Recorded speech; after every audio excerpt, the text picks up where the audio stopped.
এই যে কিছুদিন আগে যে মাইক্রো বিজনেস সেন্টারের কাছে যেই একটা হামলা হইল, আসলে এখানে মূলত কারা দোষী ছিল যদি আপনার আমাদের একটু বলেন।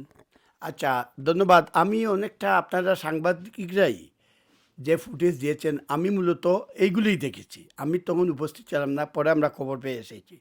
এটা আমাদের ছাত্রলীগ, যুক্তরাজ্য ছাত্রলীগ, ওরা এই দিনে এই আত্মাফালি পার্কে ওদের প্রোগ্রাম ছিল। যখন আমরা দেখলাম বিএনপি, ছাত্রদল, জামাতে ইসলামীরা আলতাফ আলী পার্কে করছে, তো যুবলীগ আমাদের এই প্রোগ্রাম স্থগিত করলো।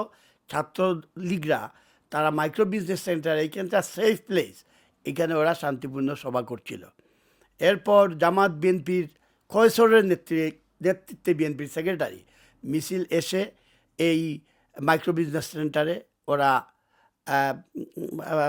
লাঠিসোঁটা নিয়ে এসে ওদের আক্রমণ করে এবং কয়েকজনকে আহত করে, যার জন্য পুলিশ এসে ওদের ৬-৭ জনকে গ্রেফতার করে নিয়ে যায়, দুষ্কৃতিকারীদের। আসলে কর্মসূচিটা আপনারা পালন করবেন, সেক্ষেত্রে অন্য কোনো দল তারা বাধাগ্রস্ত করবে কিনা, এরকম কোনো আইডিয়া আছে কিনা আপনাদের? দেখেন, আওয়ামী লীগ একটি গণতান্ত্রিক দেশ। আমরা বিশ্বাস করি শান্তিপূর্ণভাবে প্রত্যেকেই প্রত্যেকের কর্মসূচি পালন করার অধিকার রাখে। আমরা আমাদের প্রোগ্রাম করব, আমরা পুলিশের পারমিশন নিয়ে এখানে হাউস অফ কমন্সের সামনে প্রোগ্রাম করছি।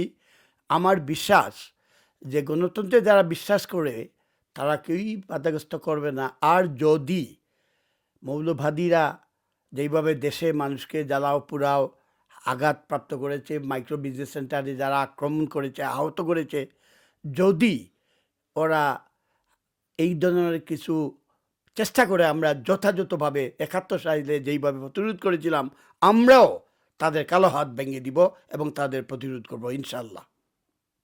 কর্মসূচিটা করবেন আসলে এটা কি শুধু লন্ডনেই নাকি সারা ইংল্যান্ডে, না অন্য কোনো দেশে যান, ইউরোপে, এটা কি শুধু আপনারা কালকের ডেটে কি শুধু আওয়ামী লীগ মানে এইখানেই করতে আছেন, নাকি এরকম কোনো স্পেসিফিক আছে যে ইটালি থেকে বা ফ্রান্স অথবা ইউরোপের অন্য কোনো কান্ট্রি থেকেও তারা এরকম কোনো কর্মসূচি ডাক দিবে? ধন্যবাদ।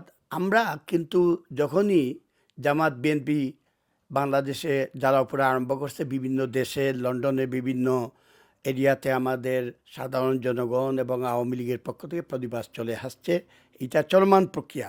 আগামীকাল আমরা যুক্তরাজ্য আওয়ামী লীগের আগেও আমরা প্রতিবাদ করেছি, কিন্তু কালকে হাউস অফ কমন্সের সামনে আমরা প্রতিবাদ সমাবেশ করছি, যাতে ব্রিটিশ এমপি সহ সমগ্র আন্তর্জাতিক সম্প্রদায়, আন্তর্জাতিক কমিউনিটিকে আমরা অবগত করতে চাই বাংলাদেশে কি হচ্ছে, জ্বালাও পোড়া হচ্ছে, উন্নয়নকে বাধাগ্রস্ত করা হচ্ছে। ওরা মৌলবাদীরা বিশেষ করে আফগানিস্তানের মতো পাকিস্তানের অনেক ঘনিষ্ঠ সহযোগিতায়, তারেক জিয়া তো মূল নায়ক, তারেক জিয়া, পাকিস্তান অনেক টাকা পয়সা দিয়ে বাংলাদেশে অস্থিতিশীল করার জন্য ষড়যন্ত্র করছে। এটা কিন্তু আমাদের সব জায়গায় চলছে, চলবে।